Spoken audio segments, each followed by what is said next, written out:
Conduct करवाने के लिए रेलवे की तरफ से ऑफिशियल ईसीए का टेंडर जारी करवा दिया गया है। और अभी फ्रेंड्स ईसीए टेंडर के रिगार्डिंग फुल डॉक्यूमेंट्स भी आ चुके हैं और कई कैंडिडेट जिन्होंने डॉक्यूमेंट्स को देखा है उनके लगातार क्वेरीज कल से आ रहे हैं फ्रेंड्स कि क्या इस बार आरआरसी ग्रुप डी का सीबीटी 1 एग्जाम के साथ साथ सीबीटी 2 एग्जाम भी होगा, यानी आरआरसी ग्रुप डी में क्या दो सीबीटी एग्जाम कंडक्ट किए जाएंगे। और ऐसा इसलिए भी फ्रेंड्स क्योंकि ईसीए टेंडर का जो फुल डॉक्यूमेंट अभी जारी हुआ है उसमें ऑफिशियली 2 सीबीटी का जिक्र किया गया है। तो आइए इस वीडियो में जानते हैं कि क्या आरआरसी ग्रुप डी का एग्जाम में इस बार सीबीटी 1 के साथ साथ सीबीटी 2 भी लिया जाएगा या फिर सिर्फ और सिर्फ एक ही सीबीटी एग्जाम कंडक्ट किए जाएंगे। इसके बाद इसी वीडियो में बात करने वाले हैं हम लोग आरआरसी ग्रुप डी की मॉडिफिकेशन लिंक के बारे में। तो आप लोग वीडियो को शुरू से लेकर अंत तक जरूर देखिएगा और जो लोग चैनल पे पहली बार विजिट कर रहे हैं सब्सक्राइब करके बेल बटन जरूर दबा दीजिएगा रेलवे भर्ती की पल पल की अपडेट के लिए। तो ये रही फ्रेंड्स आरआरसी ग्रुप डी की ऑफिशियल ईसीए टेंडर की फुल डॉक्यूमेंट। देखिए government of India ministry of railways railway recruitment board Bhopal. और दोस्तों आपको पता होगा कि आरआरसी ग्रुप डी का जो टेंडर है वो भोपाल की तरफ से इस बार फाइनल किया जा रहा है।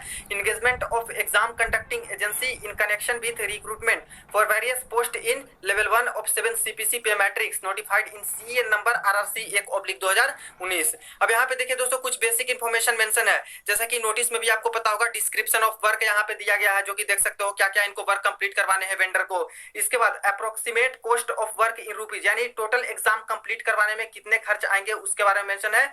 3,53,98,00,000 इस तरह से अमाउंट दिए गए हैं। इसके बाद अर्नेस्ट मनी डिपॉजिट, यानी जितने भी वेंडर यहाँ पे पार्टिसिपेट करेंगे तो 50 लाख के आसपास अर्नेस्ट मनी इनको डिपॉजिट करने जरूरी है। Last date for submission of e tender तो 2/11/2020 है लास्ट डेट सबमिट करने का, यानी 2 नवंबर। और date for opening of e tender, यानी कहने की जो टेक्निकल बिड आपका ओपन होने का डेट है तो टेक्निकल बिड का देख लीजिए 2/11/2020 यानी 2 नवंबर का डेट रखा गया है। इसके बाद cost of e tender form, तो ई टेंडर का फॉर्म है दोस्तों, कॉस्ट है उसका 20,000 के आसपास। तो ये तो बेसिक इन्फॉर्मेशन है। इसके बाद यहाँ पे देखिए जो आपका टेंडर जारी हुआ है फ्रेंड्स वो 2 पैकेट सिस्टम का टेंडर है, जैसा कि मिनिस्ट्रियल कैटेगरी का था, एनटीपीसी का था, ठीक उसी प्रकार से दोस्तों ग्रुप डी का भी टेंडर 2 पैकेट सिस्टम का है। 2 पैकेट सिस्टम कहने का मतलब फ्रेंड्स 2 फेज में आपकी टेंडर फाइनल किए जाएंगे। एक तो आपका टेक्निकल बिड होगा, टेक्निकल बिड हो जाने के बाद जो भी यहाँ पे सिलेक्ट हो जाएंगे उनको फाइनेंशियल बिड में यहाँ पे बुलाया जाएगा, और जो फाइनेंशियल बिड में भी यहाँ पे पास कर जाएंगे टेक्निकल बिड में भी पास कर जाएंगे उनका दोस्तों सिलेक्शन हो जाएगा और लेटर ऑफ एक्सेप्टेंस उनको दे दिया जाएगा और वही फाइनल करवा लिए जाएंगे एग्जाम वेंडर और वही आपके एग्जाम कंडक्ट करवाएंगे। इसके बाद देखिए फ्रेंड्स यहाँ पे एक डायग्राम के तौर पे बताए गए हैं आपके एग्जामिनेशन प्रोसेस के बारे में कि सबसे पहले तो कैंडिडेट ने यहाँ पे फॉर्म अप्लाई किया, इसके बाद उनकी फॉर्म की स्क्रूटनी की गई एप्लीकेशंस की। अब उसमें से कई कैंडिडेट के फॉर्म एक्सेप्ट हुए हैं तो कई कैंडिडेट के फॉर्म रिजेक्ट भी कर दिए गए हैं। अब जिनके फॉर्म रिजेक्ट है वो फाइनली रिजेक्ट कर दिए गए हैं और एक कैंडिडेट आगे के प्रोसेस में नहीं जा पाएंगे, यानी कि एग्जाम ये लोग नहीं दे पाएंगे। अब जिनके फॉर्म एक्सेप्ट हैं उनके लिए यहाँ पे अलॉटमेंट ऑफ एग्जाम सेंटर किए जाएंगे, यानी एग्जाम सेंटर का अलॉटमेंट कर दिया जाएगा। और जब अलॉटमेंट हो जाते हैं तब दोस्तों issuance of e call letter through RRB website, तो ई कॉल लेटर जारी करवा दिया जाएगा। एडमिट कार्ड भी आरआरबी के वेबसाइट पे आ जाएगा। अब जिनके एडमिट कार्ड आएंगे वो यहाँ पे एग्जाम वेन्यू पे एग्जाम सेंटर पे पहुंचेंगे, वहां पे इनकी सिक्योरिटी चेक सारा कुछ होगा और वही सारे कैंडिडेट जो है कैंडिडेट अपीयर फॉर एग्जाम में बैठ पाएंगे। तो एक बेसिक तरीके से यहाँ पे बताए गए हैं डायग्राम के तौर पे एग्जाम प्रोसेस के बारे में। अब देखिए जो मेन क्वेश्चन एराइज हो रहे हैं फ्रेंड्स सीबीटी एग्जाम के रिगार्डिंग, जो कि 4.1 में मेंशन है टाइप्स ऑफ सीबीटी में। देखिए The examination conducting agency ECA is required to conduct the following computer-based test CBT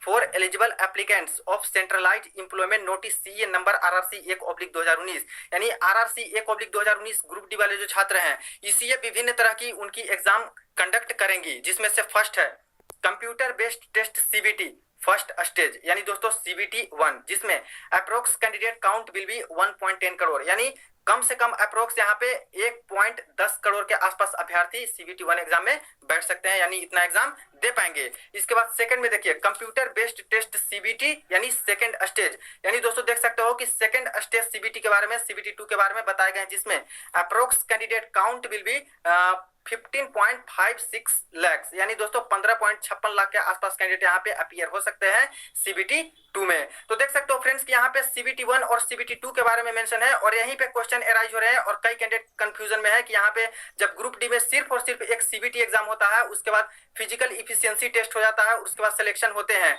तब यहाँ पे CBT 1 और CBT 2 के बारे में क्यों मेंशन किया गया है स्टैंडर्ड डॉक्यूमेंट में। तो इसके लिए फ्रेंड्स आपको जाना होगा सबसे पहले जो आपका सेंट्रलाइज्ड एम्प्लॉयमेंट नोटिफिकेशन नंबर आया था आरआरसी ग्रुप डी का, वहां पे तो फ्रेंड्स यहाँ पे मैंने आरआरसी ग्रुप डी की ऑफिशियल नोटिफिकेशन ओपन कर रखी है। इसमें देखिए पैरा नंबर 14.1 में दोस्तों कंप्यूटर बेस्ड टेस्ट के बारे में मेंशन है, सीबीटी के बारे में। All the eligible candidates have to undergo a computer based test on the specified date time, यानी दोस्तों सभी कैंडिडेट को एक सीबीटी एग्जाम देना होगा, जिसके लिए यहाँ पे बताया गया है कि टोटल 100 नंबर ऑफ क्वेश्चन रहेंगे, 90 मिनट आपको समय दिया जाएगा, 1.3 यहाँ पे निगेटिव मार्किंग भी है। और इसके बाद डायरेक्ट देखा जाए तो 14.2 पैरा में फिजिकल इफिशियंसी टेस्ट यानी पीईटी के बारे में मेंशन है। बीच में स्पेसिफिक दोस्तों कहीं भी सीबीटी 2 के बारे में इस ऑफिशियल नोटिफिकेशन में मेंशन नहीं किया गया है, यानी सीबीटी के बाद डायरेक्ट आपका पीईटी के बारे में फिजिकल टेस्ट के बारे में बताया गया है। लेकिन यहाँ पे देखिए फ्रेंड्स एक पॉइंट मेंशन किए गए हैं, देखिए इस पॉइंट को देखिएगा, where a second stage CBT is deemed necessary and held, अगर जरूरत पड़ती है तो CBT सेकंड स्टेज यानी CBT2 भी कंडक्ट करवा सकते हैं। The railway administration reserves the right to treat the first stage CBT as a qualifying test, और रेलवे एडमिनिस्ट्रेशन के पास ये राइट रिजर्व है, यानी ये अधिकार रिजर्व होता है कि अगर ये लोग चाहें तो फर्स्ट स्टेज CBT को ये लोग क्वालिफाइंग घोषित कर दें और कुछ नंबर ऑफ कैंडिडेट को यहाँ पे शॉर्टलिस्ट करके रीजनेबल नंबर ऑफ कैंडिडेट को सेकंड स्टेज सीबीटी भी लिया जाए। तो दोस्तों यह एक स्पेशल केस होता है, जैसे कभी एग्जाम्स में दोस्तों भारी गड़बड़ी हो जाती है, काफी धांधली हो जाती है, तो ऐसे केस में जो प्रीवियस में सीबीटी एग्जाम कंडक्ट करवाए रहते हैं उनको क्वालिफाइंग करवा दिए जाते हैं और कुछ नंबर ऑफ कैंडिडेट को यहाँ पे सिलेक्ट करके फ्रेंड्स उनके सीबीटी 2 भी ले सकते हैं या फिर जो क्वालिफाइंग कैंडिडेट है उनका सीबीटी 2 कंडक्ट हो सकते हैं। लेकिन जो ऑफिशियल नोटिफिकेशन है दोस्तों यहाँ पे स्पेसिफिकली कहीं भी सीबीटी 2 के बारे में मेंशन नहीं किया गया है, ना उनके सिलेबस ना कि टाइम इसके बारे में मेंशन किया गया है। डायरेक्ट सीबीटी एग्जाम के बाद यहाँ पे पीईटी एग्जाम के बारे में मेंशन किया गया है।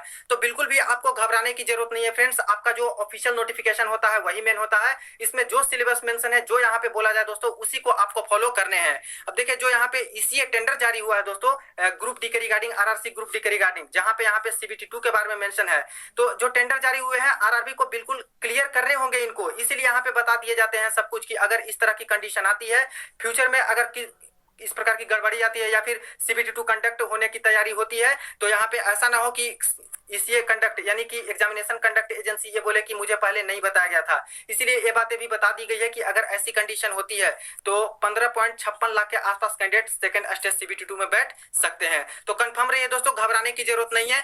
आरआरसी ग्रुप डी में आपका सीबीटी का एग्जाम होगा, इसके बाद पीईटी का एग्जाम होगा, इसके बाद डॉक्यूमेंट वेरिफिकेशन और मेडिकल एग्जामिनेशन होते हैं, इसके बाद फाइनल्स आएंगे और फाइनल सिलेक्शन कैंडिडेट के हो जाएंगे। अब टेंडर डॉक्यूमेंट में 2.5 पैरा में आते हो तो यहाँ पे भी क्लियरली मेंशन किया गया है stages of recruitment process followed by RRB.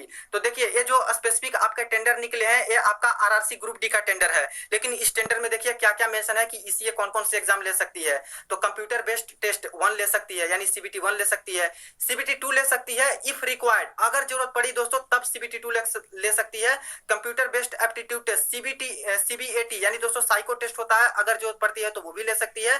Computer based stenography test if required, अगर जरूरत पड़ती है तो स्टेनोग्राफी टेस्ट भी ले सकती है, स्किल टेस्ट टाइपिंग टेस्ट भी ले सकती है, डॉक्यूमेंट वेरिफिकेशन मेडिकल एग्जामिनेशन भी कंडक्ट करवा सकती है।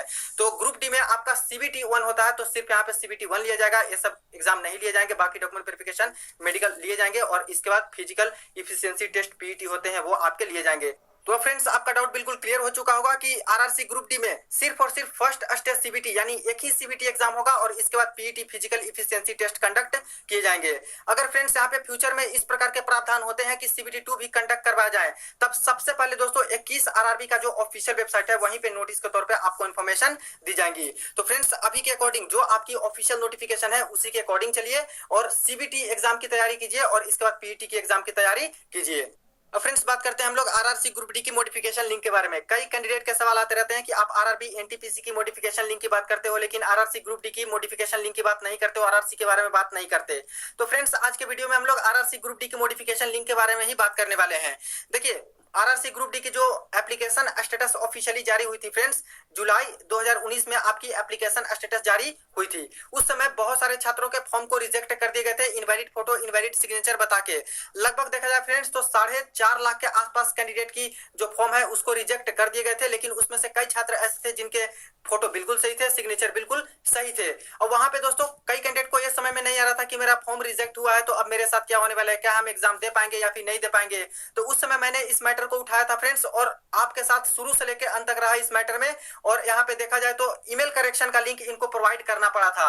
देखिए ये लोग शुरू में कुछ भी नहीं प्रोवाइड कर रहे थे, लेकिन लगातार मैंने नोटिस, जो रेलवे की पहले के मॉडिफिकेशन लिंक आते थे, ईमेल करेक्शन आते थे, उसकी नोटिस मैंने आपको साझा किया, आप लोगों ने साथ दिया, तब जाके दोस्तों यहाँ पे इनको इस तरह की नोटिस निकालनी पड़ी, important notice regarding rejection of application. और जिनके रिजेक्ट किए गए थे एप्लीकेशन, उनके बारे में बोला गया था कि आप लोग 17/8/2019 से लेकर 23/8/2019 तक कंप्लेंट लॉन्च कर सकते हो कि क्या कारण है कि आपका फॉर्म रिजेक्ट हुआ है, और आपको बताने थे, ईमेल करेक्शन लिंक मिला था, उस ईमेल पे बताना था कि मेरा फॉर्म रिजेक्ट हो गया है, मेरा फोटो सही है, मेरा सिग्नेचर सही है, मेरे फॉर्म को एक्सेप्ट किया जाए, फिर से स्क्रूटनी किया जाए। और फिर से ये लोग स्क्रूटनी किए थे फॉर्म में, जिन्होंने कंप्लेन लॉन्च की थी। जिन्होंने कंप्लेन लॉन्च नहीं की थी ईमेल मॉडिफिकेशन लिंक से, उनका दोस्तों यहाँ पे स्क्रूटनी फिर से नहीं किया गया था।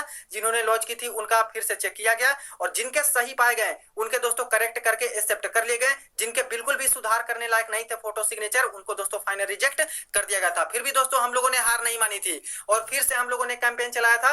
और आरआरसीबी, जो आपका सभी आरआरबी का हेड होता है, railway recruitment control board Delhi में ऑफिस है, वहां पे भी हम लोग गए थे इस मुद्दे को लेके, और यहाँ पे दोस्तों धरना प्रदर्शन भी दिया था।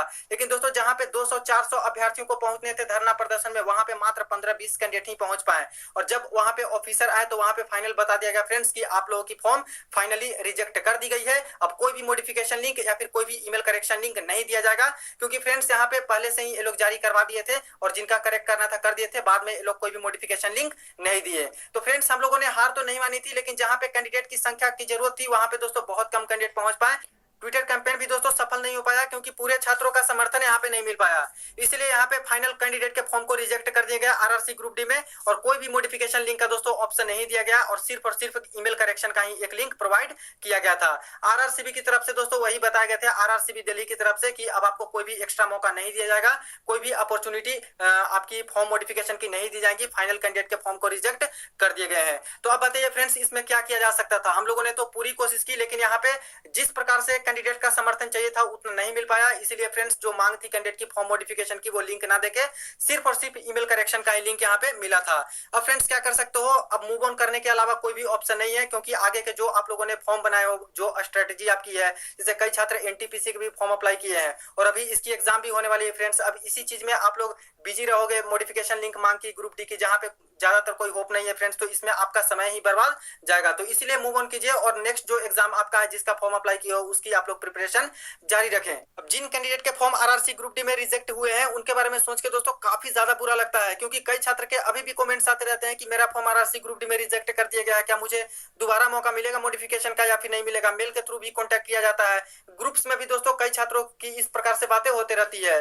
कई छात्र उसमें से ऐसे भी होंगे फ्रेंड्स, जिनका यहाँ पे एग्जाम फाइनल अपॉर्चुनिटी होगा, लास्ट अपॉर्चुनिटी होगा। कई छात्रों के दोस्तों यहाँ पे मेहनत बेकार चले गए, कैंडिडेट के यहाँ पे फी रिफंड अब नहीं मिलेंगे, जिनके फॉर्म को रिजेक्ट कर दिए गए हैं। तो इस प्रकार से काफी ज्यादा छात्रों को नुकसान हुआ है फ्रेंड्स, जिनके फॉर्म रिजेक्ट हुए हैं। लेकिन फ्रेंड्स अब इसमें हम और आप कुछ नहीं कर सकते, क्योंकि आरआरसीबी की तरफ से भी फाइनल डिसीजन ले लिया गया है। इसमें बोला गया कि अब कोई मॉडिफिकेशन लिंक नहीं मिलेगा। काश उस समय सभी कैंडिडेट का समर्थन एक साथ मिल पाता फ्रेंड्स, तो आज बात कुछ और होती।